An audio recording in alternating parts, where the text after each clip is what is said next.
Olá, meus amigos, minhas amigas.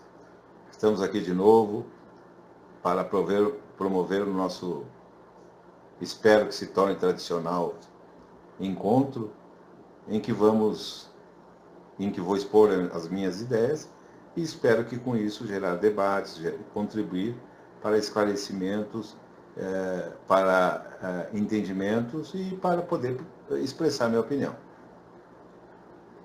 Hoje eu vou falar de dois assuntos que eu considero que tenham ligação um com o outro, muito embora sejam totalmente distintos, mas que ao final se encontram no vértice do triângulo, como diriam os matemáticos. O primeiro caso é essa polêmica gerada em torno do especial de final de ano, do filme de final de ano, feito pela produtora Porta dos Fundos, e divulgada e exibida no canal de TV paga Netflix, em que eles fazem uma alusão a que Jesus Cristo, depois que veio dos 40 dias que passou no deserto, teria tido uma experiência homossexual. Houve aquela agitação de início, houve aquelas manifestações de descontentamento por parte principalmente dos cristãos, mas o caso acabou indo parar na justiça, e na justiça o presidente do Supremo Tribunal Federal entendeu, em última instância e definitivamente, até que se vá julgar o mérito do caso, que é um direito de expressão, de liberdade de expressão garantido pela Constituição Federal. E que o que eles fizeram foi exercer esse direito através de um humorismo, através de uma encenação humorística. É óbvio que Jesus Cristo não precisa de mim e nem de ninguém para defendê-lo. É óbvio que Jesus Cristo, que a figura de Jesus, que a história de Jesus, que muitos duvidam, outros acreditam, não precisa de defensores. É óbvio que tratar Jesus Cristo como homossexual ofende aos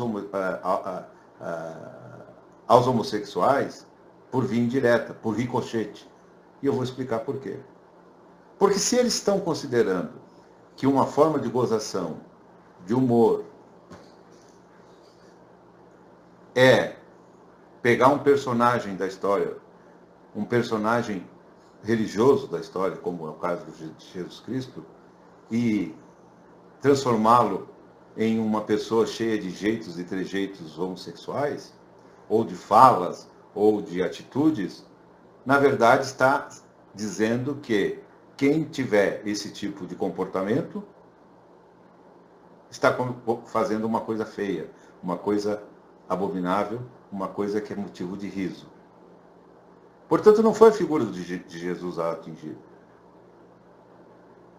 Jesus nem com certeza absoluta, pela minha fé como cristão, nem se preocupou com isso, nem vai se preocupar, e já os perdoou, se é que é motivo de perdão. Mas eu quero saber por que uma pessoa, para ser motivo de uma piada, de uma piléria, de uma expressão de liberdade, precisa ter trejeitos, jeitos e falas homossexuais para que isso se torne uma gozação. Analisem bem e vejam quem foi que foi atingido, ou quais foram os atingidos, senão a comunidade LGBT, que tanto luta para ter seu direito de ir e vir, que tanto luta para não ser motivo de gozação de ninguém, que tanto luta para ver respeitados seus direitos de serem como são.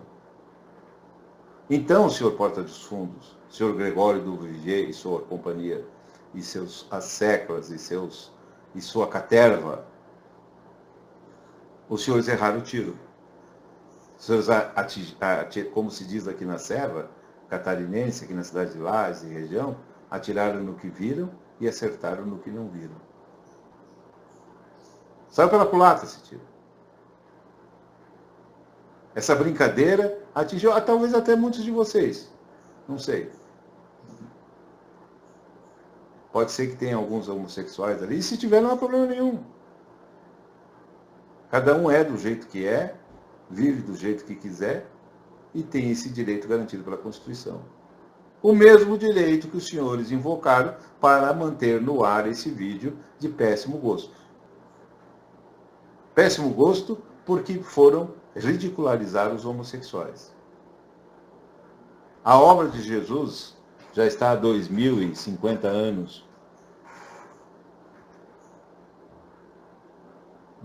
na vida de todo o planeta Terra e ninguém conseguiu desvirtuá-la, ninguém conseguiu desmanchá-la. Claro que houve manipulações, claro que houve a interferência de humanos, mas a síntese, o amor, o perdão, a caridade, que foram as grandes pregações de Cristo, permanecem intactas. De resto, a história é que vai ter que nos contar. Mas os senhores, e quando eu me refiro à figura do senhor Gregório do Vivier, me refiro porque ele tem um programa dele, do senhor Gregório do Vivier, na TV a cabo, e ali ele expressa todo o seu veneno contra o atual governo, contra o modelo de gestão atual, fazendo gozações, fazendo comparações, traçando, estigmatizando as figuras do atual governo, em especial a ministra Damares. Tem recebido uma atenção muito grande desse senhor, porque ela cometeu o grave erro de dizer que meninos usam azul e meninas usam rosa. Ela cometeu o grave erro de dizer que quando era criança enxergou Jesus Cristo embaixo de uma árvore. Porque ela cometeu o grave erro de dizer que sofreu violência quando era criança. E isso se tornou motivo de gozação desse senhor Gregório do Vivier, que é um dos líderes, se não o líder, do grupo Porta dos Fundos. Mas eu gostaria que os senhores tivessem a mesma coragem que teve, por exemplo, o grupo do jornal Charlie Hebdo, lá de Paris, que fez várias caricaturas do profeta Maomé, e extremistas islâmicos foram lá e destruíram tudo. A mesma coragem que teve em 1985 o escritor Salman Rushdie, que no seu livro Versos Satânicos também cometeu o erro de citar o poeta, o profeta Maomé, que causou uma revolta muito grande no Ayatollah Khomeini, então líder supremo do Irã, que decretou em fevereiro de 1985 a sua fatá, ou seja, a decretação de que todo o islâmico, todo o maometano, tinha obrigação de matá-lo, porque ele ofendeu a figura do profeta Muhammad, ou seja, do profeta Maomé. Gostaria de ver o grupo Porta dos Fundos fazer uma caricatura de Maomé. Evidente que não vão fazer, porque sabem que os extremistas não vão deixar barato. Mas como nós cristãos, e principalmente os cristãos brasileiros, que apesar de serem maioria no mundo, ser o país de maior número de cristãos, quer dizer, de cristãos, somos um povo pacífico e graças a Deus não temos aqui pessoas que são xiitas, vamos dizer assim, cristãos. Pessoas que levam a devoção até o último limite do tolerável. Fanáticos, na verdade. Então podem brincar com o que quiserem, que está tudo certo. Ou então façam uma caricatura do ministro Dias Toffoli. Façam uma caricatura dele. dizendo que ele é homossexual, que ele teve uma experiência homossexual, ou falando a verdade, que ele não foi aprovado em concurso para juiz e promotor. Faça uma caricatura nesse sentido aí, vamos ver no que é que resulta. Se o senhor tiver coragem, é claro. Eu estou pouco me importando com o que vocês dizem a respeito de Cristo. Ou o que vocês possam dizer de qualquer um. O que eu não aceito é o seu cinismo, o seu maniqueísmo e a sua predileção por atacar quem não é de esquerda. É isso que eu não admito. É isso que eu quero trazer à discussão. Não o fato de vocês fazerem o humorzinho extremamente duvidoso de vocês, extremamente sem graça, tanto é verdade que não faz sucesso com o grande público, faz sucesso nas TVs fechadas, faz sucesso aqui ou acolá, mas se não tiver dinheiro público, seus espetáculos não lotam, não aparece ninguém para assistir, porque vão ter que cobrar o preço para tirar os custos da produção e vai ficar caro. Então precisa de dinheiro do governo. Como o governo cortou essas verbas, talvez seja por isso que o senhor Gregório do Vivier e sua turma se dediquem a atacar os outros. Mas fica aqui esse meu desafio. Não sei se por esse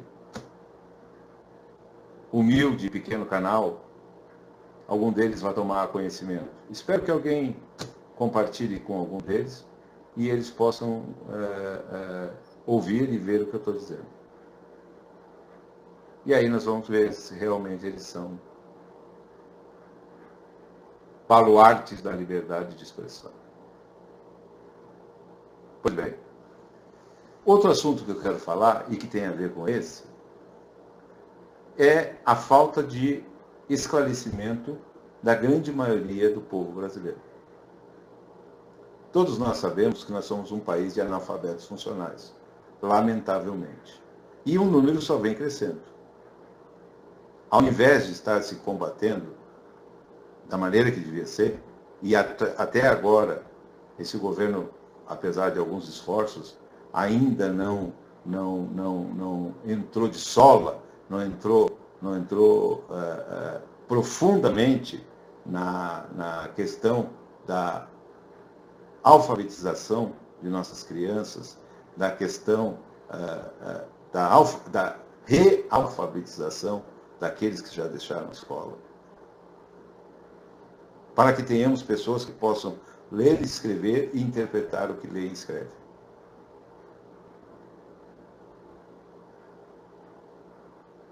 Ao pessoal do Porta dos Fundos, que não deve ter lido, e espero que não leiam, numa reportagem de março de 1995, a Folha de São Paulo descobriu a triste figura do senhor Amaro João da Silva, um brasileirinho de 49 anos de idade e 1,36 m de altura, morador nos arredores, aproximadamente 80, 90 quilômetros de Recife, e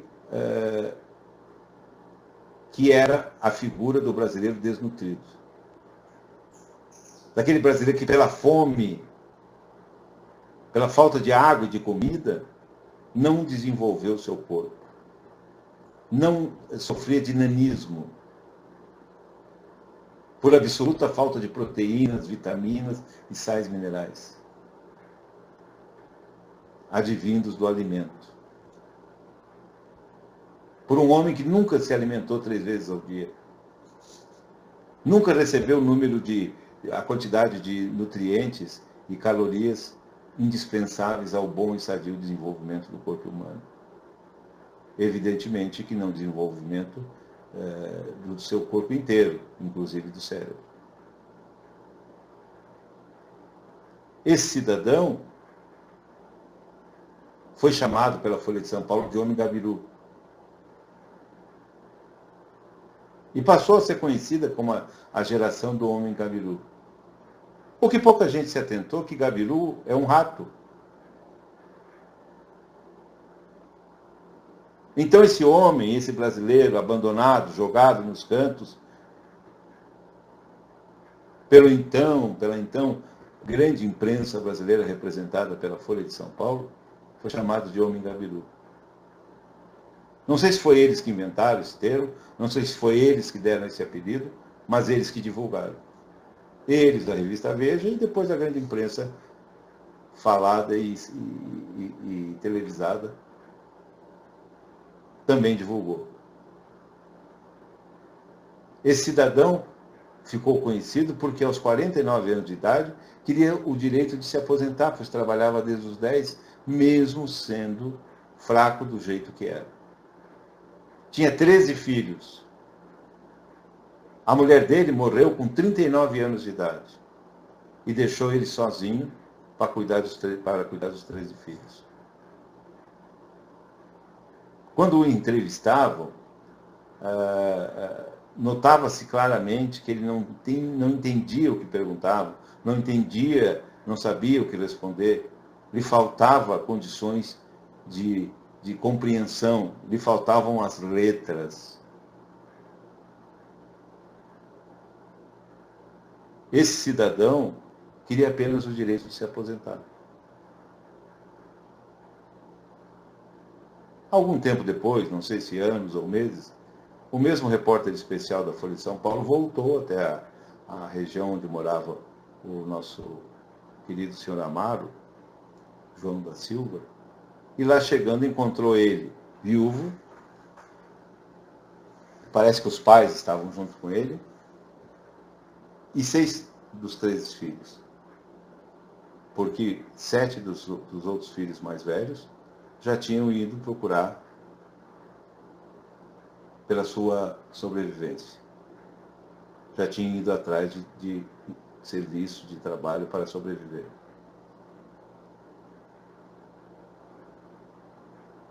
Então, senhores do Porta dos Fundos, eu gostaria que os senhores pesquisassem essa história dessa geração de homens Gabiru, que inclusive chegou a se dizer que eram mais de 50 mil, mais de 100 mil, e depois voltaram atrás. Depois sumiu essa conversa, e eu não sei até hoje se existe ainda ou não pessoas com esse tipo de carência tão grave, tão violenta. Pessoas que se nutriam pior que os prisioneiros dos campos de concentração nazistas.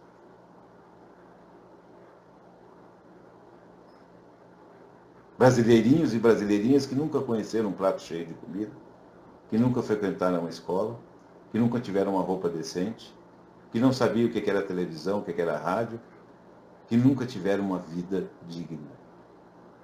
Digna. Os senhores deveriam pegar a figura dos responsáveis por isso, e isso foi em 1995, portanto já era governo, creio que Itamar Franco, nem lembro agora, ou Fernando Henrique, já era um desses governos, já fazia 7 anos, ou era governo Collor, já fazia 7 anos que a Constituição Cidadã do Dr. Ulisses já tinha sido promulgada, e esse serzinho não conseguiu se aposentar. Faça uma caricatura do Dr. Ulisses, Dr. Tancredo, Itamar Franco, Fernando Collor, com verdadeiros nazistas que foram para essas pessoas, que os deixaram morrer à míngua, que permitiram que surgisse uma geração de seres humanos fisicamente inferiores, porque não tiveram oportunidade de comer. Esses senhores tubarões, esses senhores que se acham até hoje o dono do Brasil, é que são dignos da caricatura que os senhores fizeram com Jesus Cristo. Me perdoem os amigos, às vezes eu me atrapalho, mas não vou corrigir, porque eu estou, como eu digo sempre, aprendendo todo dia. Vamos fazer uma caricatura deles. Ao invés de ficar fazendo chacota da ministra Damares, porque ela falou que meninos têm que vestir azul e meninas rosa, se lembre de Outubro Rosa, que é uma campanha feminista, que é uma campanha das mulheres no sentido de prevenção ao câncer de mama, e que escolheu o nome Outubro Rosa. Por quê? Não que a cor rosa seja exclusiva de mulheres. É porque é uma tradição no Brasil e no mundo ocidental, até bem pouco tempo atrás, que meninos vestiam azul quando nasciam e meninas rosa. Era assim que era feito. Não existia exame de ultrassonografia para saber o sexo das crianças antes de nascerem. Então os pais compravam roupas amarelas, que serviam tanto para menina quanto para meninas, e depois de que nasciam, o restante das vestimentas ou era azul ou era rosa. Isso é um costume que ainda persiste no Brasil. Mas os senhores brincam com isso e gozam da ministra Damares. Mas vamos fazer uma caricatura de nazista, de Hitler, para aqueles que deixaram surgir a geração de homens gabiru. Quanto a Jesus Cristo, que ele tenha piedade de cada um de vocês e de cada um de nós. Um abraço.